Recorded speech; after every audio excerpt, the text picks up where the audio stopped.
It's alive! Is this wood here because we're sacrificing it, or? No, it was just a table. Okay. Really, this is a table. I would never have known that you had a table based on how many of the tools for this project ended up on the ground. There's a little light that's turning on this. Okay. It's good, I guess. So the sensor's definitely working, but I don't know if it's inputting into that. I was like, oh, it'd be nice to see this stuff a bit big. No. So it turns out that if all we wanted to do was turn it on, there was a switch that we needed to flip, but that wasn't our biggest problem anyway. So basically what we're doing here is I was an idiot and put the spindle and the whole gantry assembly on the wrong way. So when it homes over here, it's like a good foot off the table. So we need to pick up this whole piece right here and flip it, and that's why we have 4 dudes. Okay, so one person just stop it from tilting. All right, that looks like me. All right, picking up. Now's the feather. Now's the feather. Sit to the board. Okay. All right, so do the twist. Rotate. Which way? Anti-clockwise. Anti-clockwise. We're going this way. Woo! Okay, so I think me and John are going to have to hold it, and you guys will have to go under.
Could have went around. Okay, watch fingers, everybody.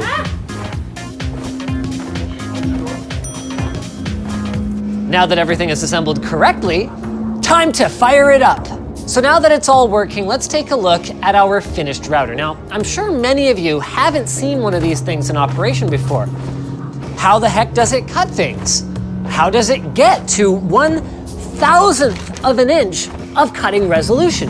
Basically, code is sent from the computer here and then executed by the stepper motors, which you'll find here, here, here, and over there. So those are the ones I alluded to earlier. Now, a normal DC motor will rotate continuously when a voltage is applied.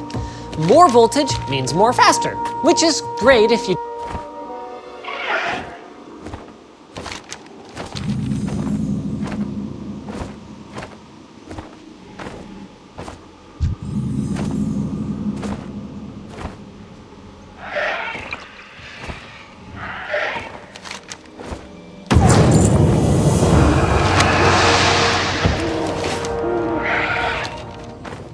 just want to go.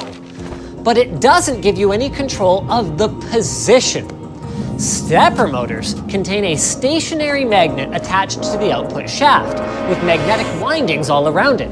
So by energizing these electromagnets, the internal magnet is attracted and aligns with them. To move the motor one step, the next set of electromagnets gets energized, moving the shaft however far it is between electromagnets.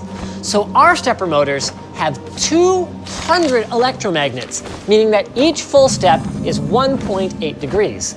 Then, that resolution can actually be doubled with half steps, So that's where 2 electromagnets are energized to have the shaft move only half as far.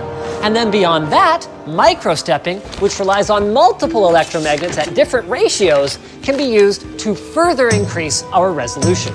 All of that lovely precision can be ruined though, and very quickly, by bad gears.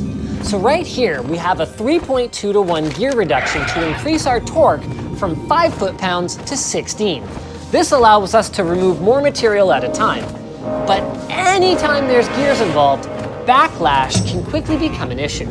So backlash is the slop between 2 gears that causes a loss in precision when you reverse the direction. Experiencing something like this once in a run might only result in a couple thousandths of an inch of accuracy being lost. But on a machine that will normally be changing direction hundreds of times while making a part, all of those little errors would really add up. So to combat this, our gears are actually preloaded with a high stiffness spring right here. This smashes the gears together, preventing them from shifting about willy-nilly. Now, of course, our previous explanation of the instructions come from the computer wasn't exactly the best. So let's take a closer look at where those come from, because it's not quite as easy as just hitting go like on a 3D printer.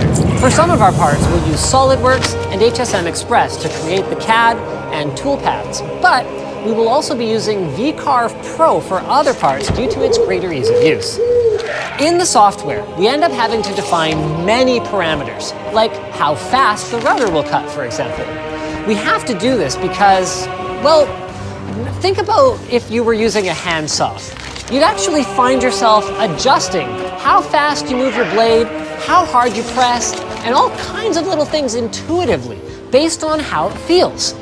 But the thing is that this robot isn't going to back off if something's amiss, and it will happily destroy a cutting tool or anything else in its way if you don't program it correctly. That's actually one of the reasons that they have built-in safety stoppers that we have to wire up before we start doing anything. So to make sure this doesn't happen, the correct RPM for the cutter and how fast the spindle moves has to be calculated based on the force of the cutter. From there, those instructions are compiled and sent to the laptop that's connected to the router. Now, down here we're running what's called Mach 3, which directly interfaces with the router and runs G-code, a programming language for CNC machines. And because this has all been pre-set up, we should actually be able to just hit go, once we are, of course, fully clear of the machine.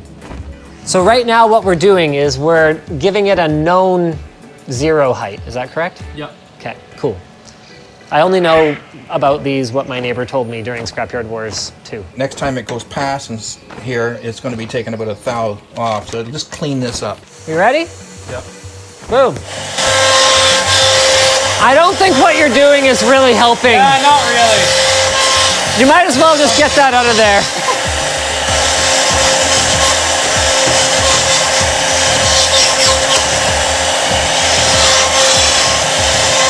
This poor laptop.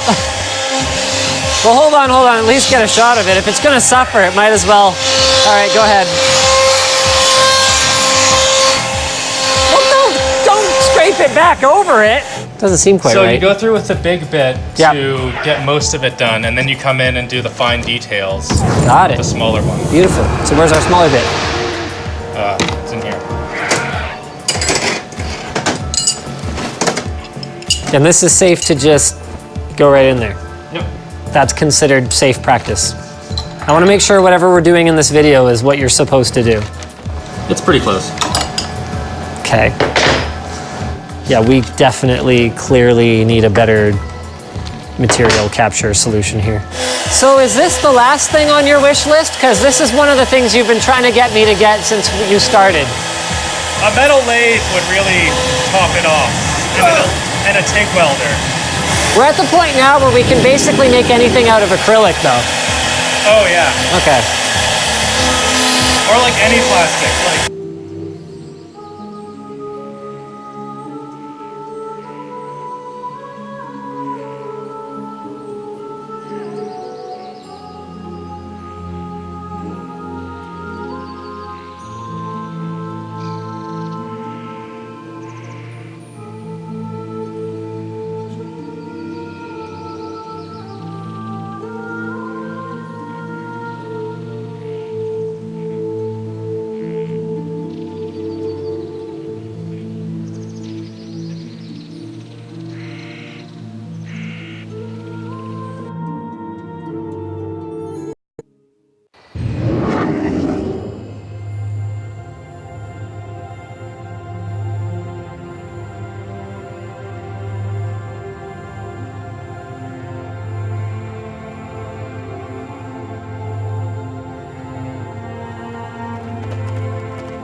Looking for something specific?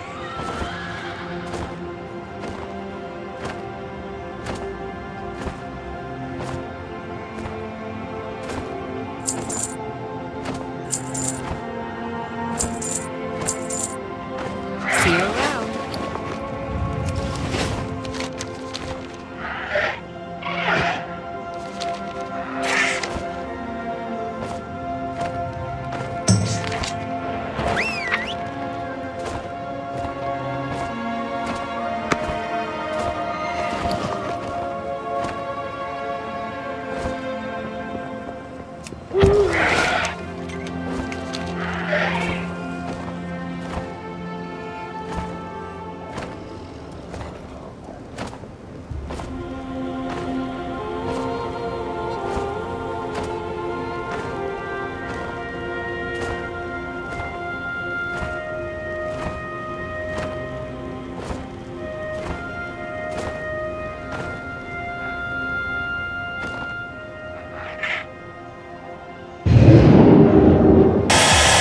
Dust collector is going to be made out of this guy. Oh, okay. Wow. That sounds heavy. Is it considered safe for me to just reach in and grab this? Yep. Well, you can't pick it up. I can't? Oh, it's No. double-sided taped down. Yeah. Oh, what? Okay, I think we need to use not that GoPro tape because this is ridiculous. That stuff, like how much did you use? You could have used just like a tiny amount of it. The world's most spectacular. You put that much on? Yeah. Well, I could have told you that was gonna happen. Yeah, it broke. Wait, no, it didn't. Oh, this is just some cleanup that we need to do. Yeah, you could have put like this much times 4 or 5 and it wouldn't have gone anywhere. And that, my friends, is about how this whole thing goes down. So it does take a little bit of cleanup to get it to, you know, quite this stage, but surely you guys can kind of see how we get there. So we are, to say we're really excited to make some crazy things with this would be a gross understatement. We do still have a little bit of work to do before we can really go ham. Like there's the dust collector that is highly necessary. We're gonna attach that to the cutting head and we're gonna be making a spoil board that goes on the table for easier mounting. But we're well underway, and that's pretty much it for this. So huge thanks to Nathan from CNC Router Parts for sending this guy over, and to Rod from BS Mods for giving us some extra advice, and big thanks in advance to you for the awesome suggestions that you'll be leaving in the comments for projects that you guys want to see. While you're at it, by the way, we actually need a name for our friend here because that joke at the beginning of this video, the router video, haha, haha, get it? Well, it's actually really confusing referring to this as the router around here. So the top upvoted name in the comments below, we're gonna cut out a sign with that name. We are gonna mount it to the machine. Have fun. The mass drop